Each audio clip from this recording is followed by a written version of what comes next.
एका दुचाकी वाहनाच्या डिक्कीतून 1 लाख रुपये रोख असलेली पिशवी अज्ञात चोरट्यांनी लंपास केल्याची घटना कृषीनगर परिसरात घडली। दरम्यान औदुतवाडी पोलिसांनी अज्ञात चोरट्याविरुद्ध गुन्हा दाखल केला असून चोरटा मात्र सीसीटीव्ही कॅमेऱ्यात कैद झालाय। संतोष मनोहर अंगाईतकर राहणार रविनगर प्लॉट नंबर 4 वडगाव असे फिर्यादीचे नाव आहे। फिर्यादी यांना दैनंदिन व्यवहाराकरिता पैशाची आवश्यकता असल्याने ते दत्त चौक येथील स्टेट बँक शाखेत आपल्या एक्सेस वाहनाने गेले होते। बँकेतून 1 लाखाची रोख काढल्यानंतर ती एका लाल रंगाच्या पिशवीमध्ये ठेवली। तसेच रोख असलेली पिशवी गाडीच्या डिक्कीत ठेवली।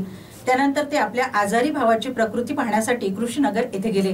दरम्यान भावाची प्रकृती पाहिल्यानंतर फिर्यादी हे परत वाहनाजवळ आले। वाहनातील पैसे व्यवस्थित आहे किंवा नाही याबाबत खात्री करण्यासाठी त्यांनी डिक्की उघडली असता त्यामध्ये पैसे असलेली थैली आढळून आली नाही।